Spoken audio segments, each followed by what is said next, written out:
Ji guys we are back with another vlog. तो guys अभी हम लोग आपको दादी से एक स्टोरी सुनाने जा रहे हैं। तो दादी अभी हमें स्टोरी सुनाती हैं। चलो 1 2 3 अच्छा एक सी मुंडा ਉਹ ਸੀ ਲੱਲਾ ਫੱਲਾ ਤੇ ਉਹ ਗਿਆ ਆਪਣੇ ਸਸੁਰਾਲ ਉਹਨਾਂ ਪਕਾਏ ਪਕੌੜੇ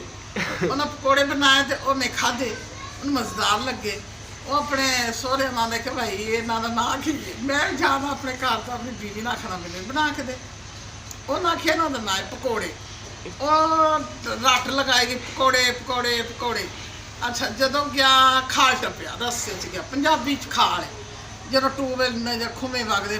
ਬੜੀ ਪੁਰਾਣੀ ਗੱਲ ਤੇ ਉਹ ਖਾਲ ਟੱਪਿਆ ਤਾਂ ਆਉਂਦਾ ਹੰਬਲੇ ਤੇ ਉਹ ਹੰਬਲੇ ਕੀਤਾ ਤੇ ਹੰਬਲੇ ਕਰਦਿਆ ਨਾ ਉਹ ਹੰਬਲੇ ਉਹਨੇ ਰੱਟ ਲਿਆ ਹੰਬਲੇ ਹੰਬਲੇ ਹੰਬਲੇ ਹੰਬਲੇ ਆਪਣੀ ਬੀਵੀ ਨੂੰ ਜਾ ਕਹਿੰਦਾ ਮੈਨੂੰ ਪਕਾ ਕੇ ਦੇ ਹੰਬਲੇ ਉਹ ਆਂਦੀ ਹੰਬਲੇ ਕੀ ਹੁੰਦੇ ਨੇ ਉਹ ਸਾਕਿਆ ਹੰਬਲੇ ਬਸ ਸਾਕਿਆ ਮੈਨੂੰ ਤਾਂ ਕੋਈ ਸਮਝ ਨਹੀਂ ਲੱਗਦੀ ਕੀ ਬਣਾ ਕੇ ਦਿਆਂ ਤੇ ਹੰਬਲੇ ਬੜਾ ਮਾਰਿਆ ਮਾਰ ਮਾਰ ਕੇ ਉਹਦਾ ਨੱਕ ਸਜਾ ਛੱਡ ਨੱਕ ਮੂੰਹ ਸਜਾ ਛੱਡਿਆ ਉਹਨੇ ਆਪਣੇ ਪੇਕਿਆਂ ਨੂੰ ਬੁਲਾਇਆ ਉਹ ਆਏ ਉਹਨਾਂ ਆਖਿਆ ਕਿ ਤੂੰ ਤਾਂ ਸਾਡੀ ਕੁੜੀ ਦਾ ਯਾਰ ਮਾਰ ਮਾਰ ਕੇ ਪਕੌੜੇ ਵਰਗਾ ਨੱਕ ਸਜਾ ਛੱਡਿਆ ਆਂਦਾ ਇਹ ਹੀ ਆਂਦਾ ਸਾਂ ਬਣਾ ਕੇ ਦੇ ਪਕੌੜੇ ਪਕੌੜੇ पकौड़े ਪਕੌੜੇ ਪਕੌੜੇ ਬਸ ਹੁਣ ਬਸ। ਸੁਣਾ कहानी गई मुझको किला गया ठोका बस ਹੁਣ ਮੈਨੂੰ ਸੁਣਾ ਕੀ ਪਰੇ ਅੱਛਾ ਇੱਕ ਸੀ ਬੰਦਾ ਉਹ ਸੀ ਲੱਲਾ ਫੱਲਾ ਨਹੀਂ ਉਹ ਬੰਦਾ ਕਿ ਲੱਲਾ ਫੱਲਾ ਹੀ ਸੀ ਉਹਦਾ ਨਾਮ ਲੋਕੀਆਂ ਦੇ ਸਨ ਚੁੱਡੂ ਚੁੱਡੂ ਉਹਨੂੰ ਜਾਨਵਰ ਵਿਆਹ ਸਨ ਉੱਠ ਕੋ ਚੁੱਡੂਆ ਹਲ ਜੋਲ ਉਹ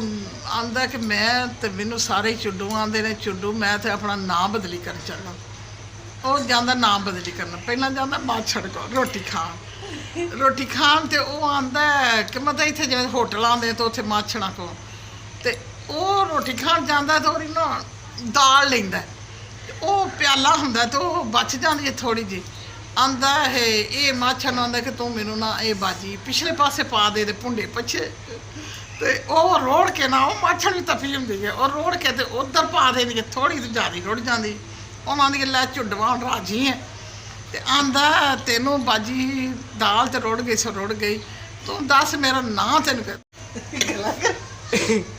ਬਸ ਸਹੀ ਹੈ ਨਹੀਂ ਹਾਲੇ ਹੈ ਚਲੋ ਉਹ ਆਂਦਾ ਕਿ ਭਾਈ ਬਾਜੀ ਨਾ ਮੇਰਾ ਤੈਨੂੰ ਕਿਹਨੇ ਦੱਸਿਆ ਮੈਨੂੰ ਤੇ ਇਹ ਦੱਸ ਉਹ ਆਂਦੀ ਏ ਮੈਨੂੰ ਤੇ ਤੇਰਾ ਨਾਂ ਕਿਸੇ ਨੇ ਦੱਸਿਆ ਮੈਨੂੰ ਤਾਂ ਤੇਰੇ ਕੰਮਾਂ ਨੇ ਦੱਸਿਆ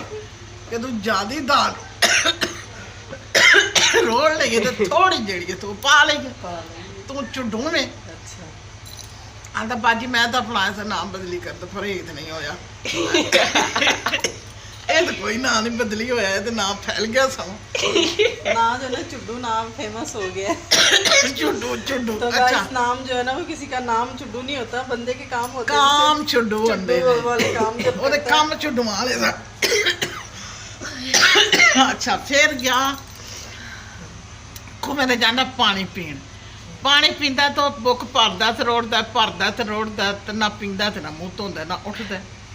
ਉਹ ਬੀਬੀ ਹੁੰਦੀ ਉਹਨੇ ਮਟਕਾ ਭਰਨਾ ਹੁੰਦਾ ਕੜਾ चलो ਉਹ ਆਂਦੀ ਹੈ ਭਾਈ ਝੁੱਡਵਾ ਉੱਠ ਪੈਂਦਾ ਆ ਜਾਂਦਾ ਉਹਦੇ ਕੋਲ ਆਂਦਾ ਬਾਜੀ ਮੈਨੂੰ ਤੂੰ ਇਹ ਦੱਸ ਕਿ ਮੇਰਾ ਤੈਨੂੰ ਨਾਂ ਕਿਹਨੇ ਦੱਸਿਆ ਉਹ ਆਂਦੀ ਹੈ ਤੇਰਾ ਨਾਂ ਤੇ ਮੈਨੂੰ ਕਿਸੇ ਨੇ ਦੱਸਿਆ ਤੇਰਾ ਕੰਮ ਹੀ ਝੁੱਡਵਾਂ ਵਾਲੇ ਨੇ ਤੇ ਤੂੰ ਝੁੱਡਵਾਂ ਵਾਂਗ ਵੜ ਕੇ ਬਹਿ ਰਿਹਾ ਤੇ ਨਾ ਤਾਂ ਮੈਨੂੰ ਕੜਾ ਭਰਨ ਦੇਣਾ ਤੇ ਨਾ ਤੂੰ ਪਾਣੀ ਪੀਣਾ ਤੇ ਮੈਂ ਕਈ ਸ਼ਰੀਫ ਔਰਤਾਂ ਹੁੰਦੀਆਂ ਕਈ ਬੰਦਿਆਂ ਦੇ ਸਾਹਮਣੇ ਜਾ ਕੇ ਨਹੀਂ ਆਪਣਾ ਕੜਾ ਭਰ ਸਕਦੀ ਉਹ ਆਂਦਾ ਕਿ ਤੇਰੇ ਤੇ ਭਾਈ ਮੈਨੂੰ ਕੰਮਾਂ ਨੇ ਦੱਸੇ ਚੁੱਡੂ ਤੇ ਤੂੰ ਹੈ ਹੀ ਪੱਕਾ ਚੁੱਡੂ ਉਹ ਤੇਰਾ ਨਾਂ ਨਹੀਂ ਬਦਲ ਹੋ ਸਕਦਾ ਉਹ ਆਂਦਾ ਮੇਰਾ ਤੇ ਨਾਂ ਕੋਈ ਨਹੀਂ ਬਦਲਿਆ ਬਾਜੀ ਇਹ ਤਾਂ ਫੈਲ ਗਿਆ ਸਗੋਂ ਇਹ ਤਾਂ ਫੈਲ ਗਿਆ ਤੇ ਮੈਨੂੰ ਤਾਂ ਸਭ ਲੋਕ ਚੁੱਡੂ ਅੱਜ ਜ਼ਮਾਨੇ ਦੇ ਚੁੱਡੂ ਹੀ ਕਹਿੰਦੇ ਜਿੱਤੇ ਮੈਂ ਜਾਂਦਾ ਤੇ ਮੈਂ ਤਾਂ ਹੈ ਹੀ ਚੁੱਡੂ ਆ खत्म कहानी बस कहानी गई मुँह किला गया तो गाइस अभी आपको कहानी कैसी लगी है गाइस आपको हमारी कहानी अच्छी लगी है तो कमेंट बॉक्स में बताओ देना मैं दादी तो मैं मेरा पोतरा है तो गाइस मैं ये हमारी दादी है और मैं दादी का पोतरा छोटा पोतरा मेरा नाम हाबिल है मेरा नाम हाबिल है नहीं दादी का नाम तो सीमा है नहीं दादी का नाम छोड़ो हाबिल का नाम दादी का नाम छोड़ो है नहीं दादी का नाम की दसने आओगी ना नाम अपना दसे सही है ना। हाँ तो गाइस अभी हम आपको मिलते हैं जल्दी नेक्स्ट व्लॉग में, तब तक के लिए ओका बाय। दादी का ब्रूम अब फिर ओका बाय अब फिर